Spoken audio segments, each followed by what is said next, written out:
عن أبي هريرة رضي الله تعالى عنه قال قال رسول الله صلى الله عليه وسلم হযরত আবু হুরায়রা রাদিয়াল্লাহু আনহু থেকে বর্ণিত, তিনি বলেন রাসূল সাল্লাল্লাহু আলাইহি সাল্লাম বলেছেন, মান খারাজা মিনাত তাআহ, যে ব্যক্তি আনুগত্য থেকে বেরিয়ে যায়, ওয়া ফারাকাল জামাআ, জামাত থেকে বিচ্ছিন্ন হয়ে যায়, অর্থাৎ নেতার আনুগত্য থেকে বেরিয়ে যায়, মুসলিম জামাত থেকে বেরিয়ে যায়, সুম্মা মাতা মাতা মিতাতান জাহিলিয়া, ওই লোকটা যখন মারা যায় তার মৃত্যু হয় জাহালিয়াতের মৃত্যুর উপরে।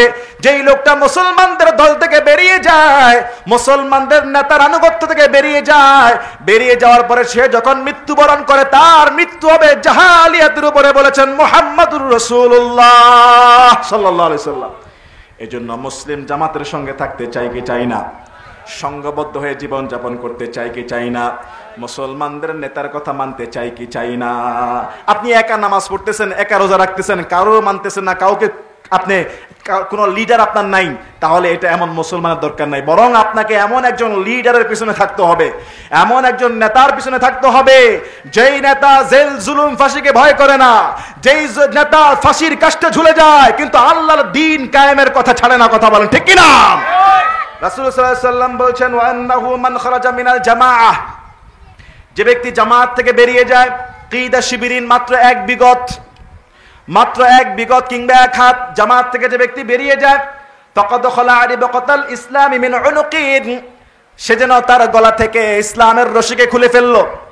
মুসলিম জামাত থেকে এক বিগত যে ব্যক্তি বেরিয়ে যাবে, ওই লোকটা যেন কালেমার রশি, ইসলামের রশি গলা থেকে খুলে ফেললো।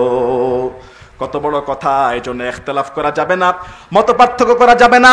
যাকেই ভালো লাগে আপনার ইসলামিক একটা দলের মধ্যে থাকেন, ইসলামিক একটা নেতার আনুগত্যে থাকেন, ইসলামিক আলেম ওলামাদের সঙ্গবদ্ধ থাকেন, জীবনটাকে রহমত দ্বারা বরকত দ্বারা পরিপূর্ণ করে দিবেন কে?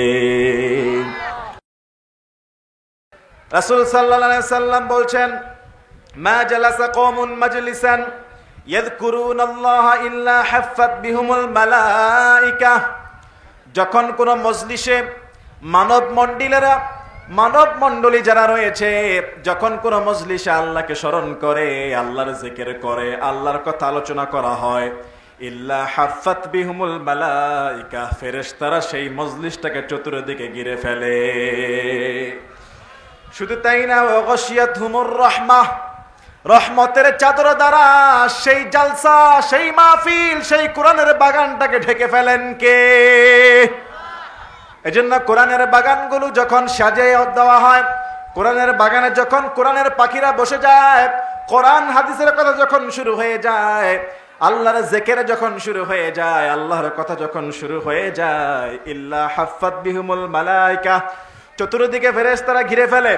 ওয়া গাশিয়াতহুমুর রাহমাহ, রহমতের চাদর দিয়ে আল্লাহ ঢেকে ফেলে। ওয়া যাকারাহুমুল্লাহু ফী মান ইনদাহু, শুধু ঢেকেই ফেলে না, আল্লাহর কাছে যেই ফেরেশতারা আছে, আল্লাহ সেই ফেরেশতাদেরকে নিয়ে, ওই দুনিয়ার বান্দাদেরকে নিয়ে গর্ববোধ করে।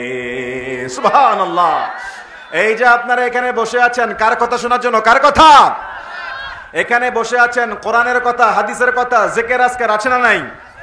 আল্লাহ পাক রব্বুল আলামিন আসমানের মধ্যে আরো বড় জলসা নিয়ে, ফেরেশতাদের আরো বড় মজলিস নিয়ে ফেরেশতাদেরকে ডেকে ডেকে বলে, দেখো ও ফেরেশতারা, আমার এই বান্দারা চাইলে এখন ঘুমায় থাকতে পারতেন, চাইলে এখন বাজারের মধ্যে ঘোরাঘেরা করতে পারতেন, বাজারের মধ্যে ঘোরাফেরা করতে পারতেন, বাদাম খেতে পারতেন, চা খেতে পারতেন, তা না করে কোরআনের মজলিসে আমার কথা শুনে, আমার কোরআনের কথা শুনে, হাদিসের কথা শুনে, জিকির আজকার শুনে আপনারা এখানে কয়জন আছেন, তার থেকেও বড় সমাবেশ করে রব্বুল আলামিন আপনার আমাকে নিয়ে গর্ব করছে।